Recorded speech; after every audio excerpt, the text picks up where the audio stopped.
que fazer se não tiver o dinheiro do aluguel? E era isso que passou a acontecer, Eduardo. Nós vivíamos 3 meses numa casa, 6 meses em outra casa, e chegava o dia de pagar aluguel, né? Você tinha escolha, ou você fazia as compras da casa, ou você pagava o aluguel. Então isso, Eduardo, isso foi minando, né, a nossa vida, tanto material como emocional, né? Eu como uma criança, eu vendo aquela situação, vendo o choro da minha mãe, minha avó, essa questão toda. E sempre Deus, ele colocou pessoas na nossa vida que de alguma forma nos ajudasse.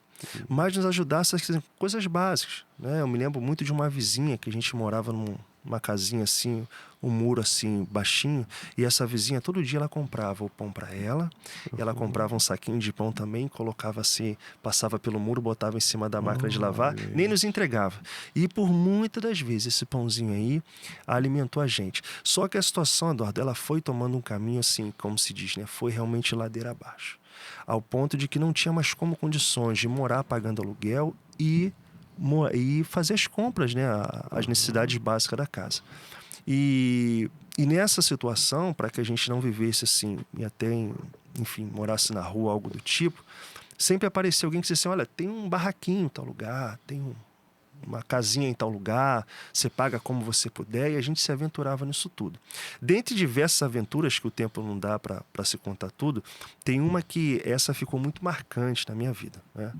Ali, você conhece onde é a regional aqui de Campo Grande, né? Sim, ali, depois ali do Albert Sabin. Isso, ali. Mais lá para trás. Ali por trás ali da regional, ali tem umas casas ali que são casas bem antigas, né? Eu acho que aquele bairro ali é bem antigo.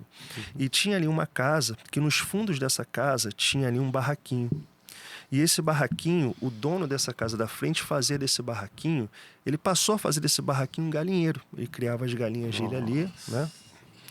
E essa foi a alternativa que a gente teve. Ele falou assim, olha, a situação é essa, aqui a gente cria galinha e tudo, mas se vocês, não é, tirarem isso daí, jogam um plástico por cima dessas telhas e vive. E assim foi a nossa vida durante um bom tempo, né? A gente vivemos nessa casa.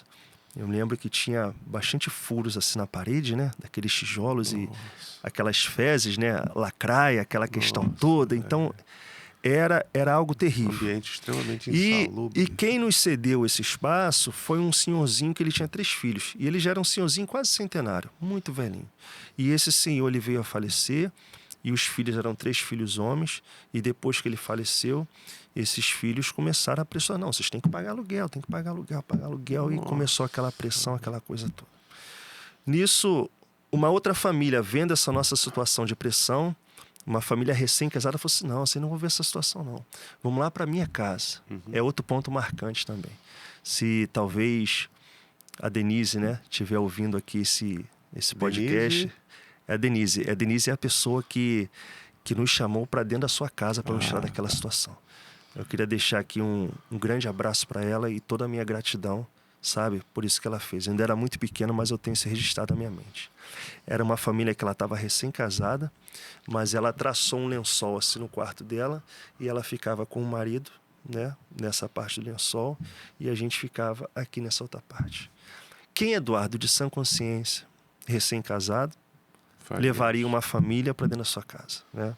Então são histórias assim da nossa vida que realmente são histórias assim bem complicadas, que eu não te consigo assim te pontuar exatamente a cronologia disso, mas são muitos pontos assim interessantes. Tem até um tipo de amnésia, é uma amnésia, ela é promovida pelo trauma que você vive. É uma forma do seu organismo se defender. Então você tem até um lapso de tempo que você não consegue realmente lembrar o que aconteceu. Então eu só consigo pontuar para você pontos assim bem específicos, sabe, de situações, mas eu não consigo descrever para você como isso ocorria no dia a dia. Deixa eu te perguntar, você ainda dá aula, né? Não, hoje eu não dou aula. Eu tô só investido realmente em um hospital.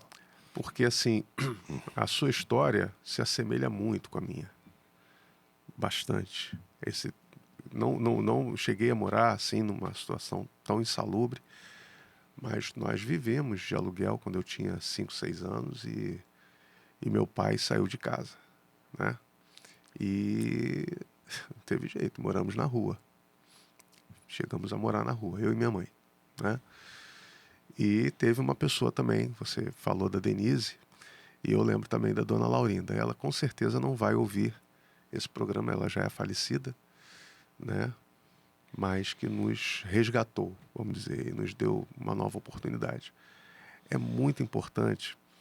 As pessoas, seria muito bom se muitas pessoas ouvissem, mesmo que não quisesse ouvir o programa todo, mas ouvir essa fala, como um gesto é capaz de transformar a realidade de uma vida, ou de várias vidas. Porque no que transformou a vida da minha mãe e na minha, ou na sua e da sua mãe, hoje você falou, né, das dificuldades que você precisou passar para hoje, né, formar o caráter, né, traçar o seu caráter do jeito que é hoje. E é necessário, porque pessoas assim de caráter que têm essa história, não quero nem me colocar, porque as pessoas dizem, você é muito modesto, né, entre aspas, né? Mas isso realmente muda a vida de uma pessoa. Sim. Demais, né? A gente até tenta segurar aqui, porque eu lembro até hoje, Anderson, a minha mãe puxando o lençol, que a gente ficou morando na rua, e ela puxando assim o lençol, porque estava chovendo e a marquise caindo na água ali. Então ela, para proteger ali o filho, né? Engraçado, cara, eu era muito novinho, mas essa cena não sai da minha cabeça. É incrível, né? Incrível, né? É incrível, minha mãe puxando assim pro lençol não molhar. Arrepia, arrepia. Imagina. Um dia eu ainda vou contar essa história, mas vamos ver quando.